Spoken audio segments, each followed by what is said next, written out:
No, I agree with you. I think they did that, and the minutes were quite obvious. There's minutes from back in 1967. They were up to the same sort of thing. And then the SDRs came in, and they figured, well, we'll neutralize gold that way, and it didn't work. And they're always pulling some sort of chicanery, and this is criminal chicanery. And if the Chinese says they've got tungsten bars, they've got them. I wonder if the Chinese leadership discussed that with our president when he visited there today. Could help explain the large bows or grovels, said some people. Mm-hmm. The gold came from London. Who was the purveyor of the gold in London? Do you know? London, the London Metal Exchange, the LMBA. LMBA, it's OTC. Biggest gold market in the world. Incidentally, they're short 50,000 contracts and can't cover, and that ought to be real interesting. And then the question is, where do they get it? And, this rumor is floating around that they got it from GLD, and ostensibly GLD got it from the U.S. Mint, or Fort Knox. Yeah, all roads lead to Fort Knox in this story. Well, it must have been. And it's interesting. Last week I was on a program, and Master Sergeant, who had just gotten out of the military, was retired. He said 2 months ago his detail had been for some time guarding the gold in Fort Knox, and he says it's there. He says there's lots of it. He says, but I don't know who it belongs to. There's no designation. And he said while he was there, one pallet was loaded up and shipped to West Point.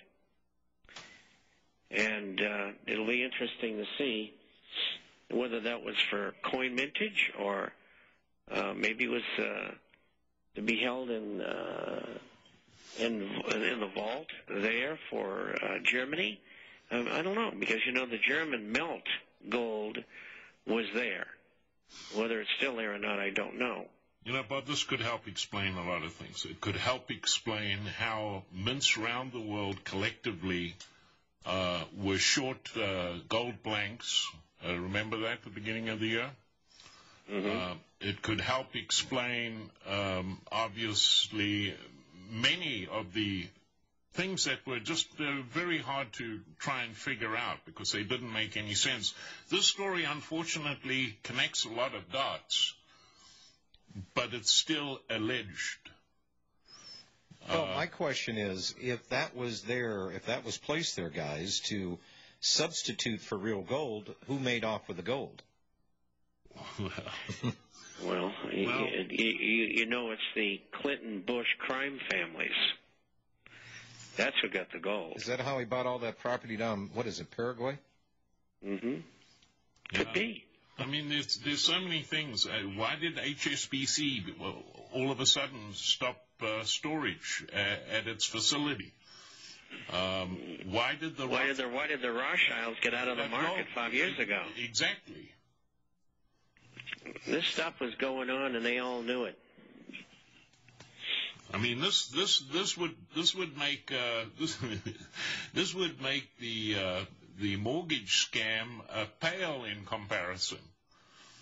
Well, it would make Madoff look like a pipsqueak. Well, yeah. What was the story, Robbie? I'm sure you saw it a couple of weeks ago that here we go with it's peak mining for gold now. We're past the peak. No, that's a fact. I mean, you've got reports coming out of South Africa from the scientific community that says that South Africa's gold reserves are completely bogus, and all the gold in South Africa, it's about 95% depleted. And they cite, obviously, production coming out of, like, gold fields and some of the big miners that have, where the amount of gold they pulled out has declined since 1970. We'll take the break here. We'll be back in just a few minutes. We'll take your calls at 800-313-9443. Tell you about how the White House wants to use the TARP to cut its deficit.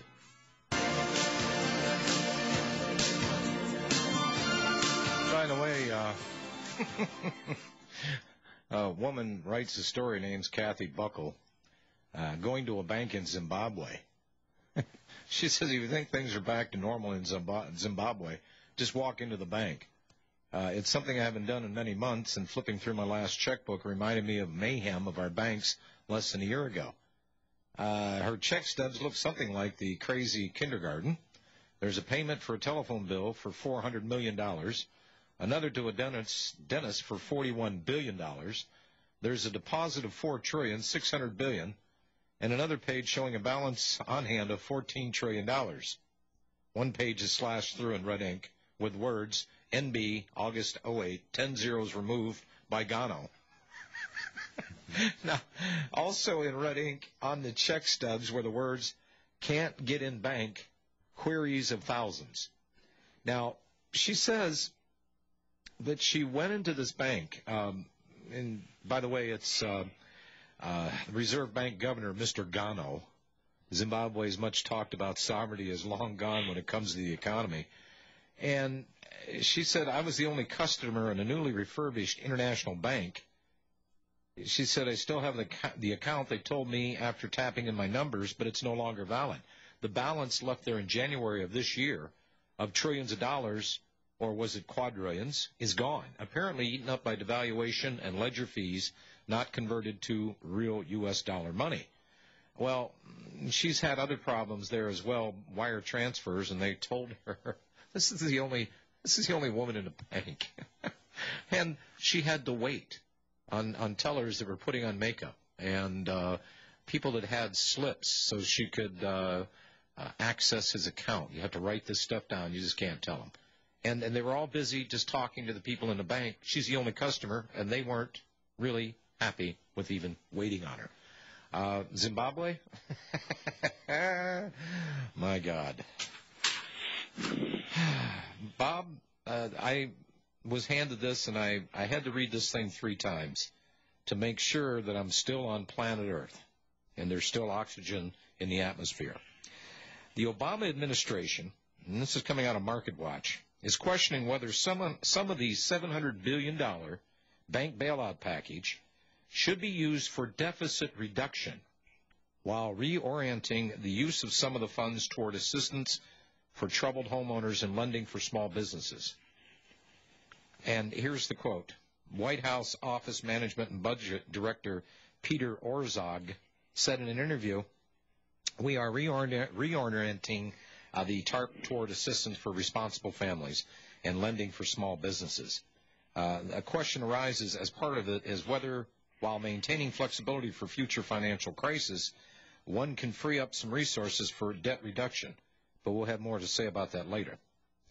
They want to take the $700 billion. I guess there is roughly $210 billion left in this fund, and I don't see how this is possible because I've been reading where this money has been going out of the TARP fund.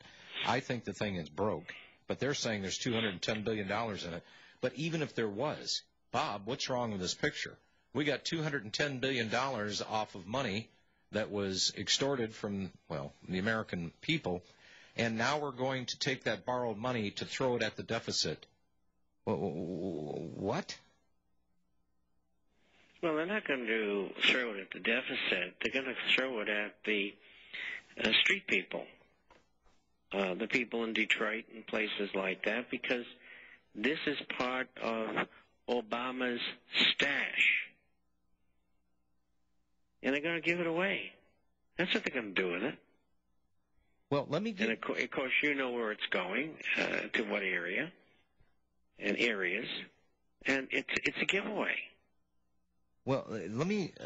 there is a new energy efficiency industrial zone in Sidra, Puerto Rico. 100-acre development, just for the tiny little amount of $17.5 billion.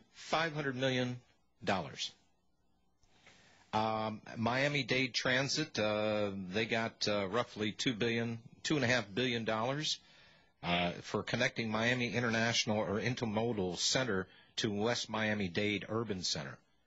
I'm looking at this stuff, and it gets worse. I pulled up one here that they're actually in Irvine, Texas, building a hotel tower complex for, I don't know, $400 or $450 million. This is private stuff. This is private infrastructure. But they're giving all this money away for what? Here it is, Water Street, a mixed-use project with 300,000 square feet of retail, 600 residential units, and 250,000 square feet of office space in the urban center. In Irvine, Texas, I'm sorry, I made a mistake. It's $350 million.